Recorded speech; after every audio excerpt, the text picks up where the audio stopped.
We all have the power to tell our own stories and to rewrite those stories that have already been told about us.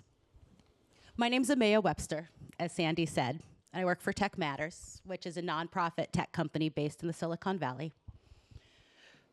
I run the Terraso program there. Now, the Terraso program is a program that creates and develops software applications to support climate change activists and environmental conservationists on the ground who are working to mitigate the effects of climate change, especially on how it impacts those communities that are under-resourced. Oh, I forgot my little clicker.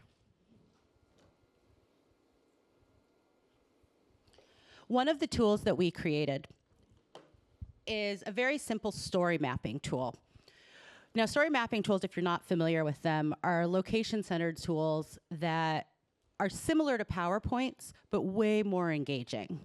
They're a great way to really communicate about your work, raise awareness, attract potential funders, volunteers, all sorts of things that come to communication. But with that power comes a really hefty price tag. Also, a lot of times specialized training is needed in order to use them effectively. And this puts them out of reach of most of the people doing conservation work. Coincidentally, those people are also the folks that are mostly impacted by climate change. So Terraso created our own open source story mapping tool. It's designed to be used without additional training, and it's free, which makes it available and accessible by anyone. Let's show the movie of The Mud That Makes Us. This is an example of what you can do with our story mapping tool. It's a story map that was created to highlight the problem of coastal erosion and propose a nature-based solution using mangrove trees and mud that drains from the Amazon in order to rebuild the coastline and prevent further erosion and flooding. The story mapping tool that you see here uses YouTube videos, historic maps, images, GIFs, all to highlight the history and severity of the erosion problem, while also showcasing the potential solutions that the mangroves and the mud have to fix it. That story map has been shown to government officials, environmental activists at various events, and it was used to not only raise awareness, but gain approval for this project. And I'm happy to say that at the beginning of this year, I actually went to the project site and was able to see how far it's come, and it's truly astounding. The coastline's been grown by like 10, 20%, I think. I mean, it's incredible. Now, Tech Matters, which is the organization I work for, first introduced our story mapping in person at regenerative agriculture-focused events in Kenya, in Mexico, and in Guyana last year. We expected participants to create stories that really highlighted their conservation work, since that's what we built it for, and many did, like the one I just showed. But also, many people didn't. And it was those people that really surprised us and made us realize that what we've created is truly special. The interactive features of the story mapping tool offer a level of adaptability that allow users to explore and communicate different narratives within their own context, well beyond just the environmental issues that we'd first envisioned. Now I'm going to show you another story map, or a video of the story map that consists of 4 slides. It's very simple. There are no embedded videos, no fancy map effects, no audio. But that's what makes this one so powerful. It was created by a group of indigenous women in the Amazon basin who had one goal. And that goal was to get the story of how their communities got their names recorded for the first time ever. Let's take a look.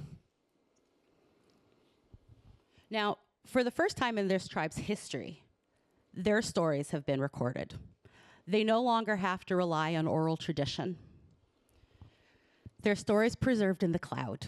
They can share it with whomever, wherever they want. And this is important because before, the only way they could tell their story was if somebody visited them and interacted with them face to face. And how many people in this room have been to the Amazon jungle?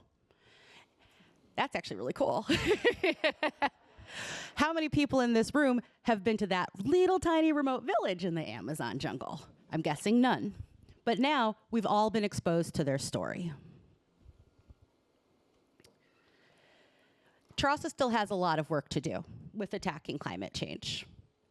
But just with this story, we've already helped preserve a tribe's culture. Those women went home knowing that their culture and their stories can now outlive them, even if their oral tradition doesn't. And another woman, Kim, from a different indigenous tribe, this one in Guyana, created a story map about being the first woman ever to successfully summit the Miwok Mountain on a motorcycle. And she's given her story and had it written up by reporters, which is pretty cool. But she'd never actually had a chance to tell her story herself in her voice. And by creating this story map, she did. What is more powerful than a young indigenous woman from a remote village finally feeling like she has a voice? I mean, if that isn't impact, then I don't know what is. And I will say, I feel the power of this tool on a very personal level. I'm sort of the poster child for diversity, equity, and inclusion. I'm a Black, Jewish, neurodivergent woman raised by a single mother. My story's been told for me my whole life. People looked at me and saw what they assumed was an under-resourced, underrepresented child full of potential, but with a really hard life. I grew up in Berkeley, 10 minutes that way. We had music classes in the fall, ski school in the winter, Spanish and Portuguese language classes in the spring, and there was other classes in the summer, plus, family vacation. I wasn't poor. But because I constantly heard others telling me I was, and that my life was hard, I internalized so much anxiety around this thing that wasn't true. And so much guilt because I was marginalized, except I didn't feel marginalized. I felt like things were pretty good. It's confusing, it's frustrating, it's infuriating when people keep telling you what your story should be. I grew up feeling disempowered because my story was always told for me, not by me. It's what I like so much about our story mapping tool. It gives the storyteller back their voice. And isn't that why all of you are here? Why all of us are here today? We're invested in the truth and sharing the complexities of the world and the people that live in it. To give the voice to the people who've been voiceless. In order to change the narrative, we have to change the narrator. And that's something that story mapping can do. So I'd like to close with an ask. I originally envisioned story mapping, and our team envisioned story mapping to be this tool to tell the stories of climate change and the activists working in it. But obviously it can be used for so much more. I see investigative journalism, crime tracking, environmental disaster tracking, travel blogging. I like so many options. So I'm really hoping that throughout today, I can connect with each and every one of you, maybe exchange cards or LinkedIn, set up one-on-one follow-up calls, so I can really give you demos of the story mapping tool and maybe discuss how you can use it and how people in your network can use it to tell your own stories and their own stories. Because technology has the potential to be used for so much good, as long as we embrace it and embrace it responsibly. Thank you so much.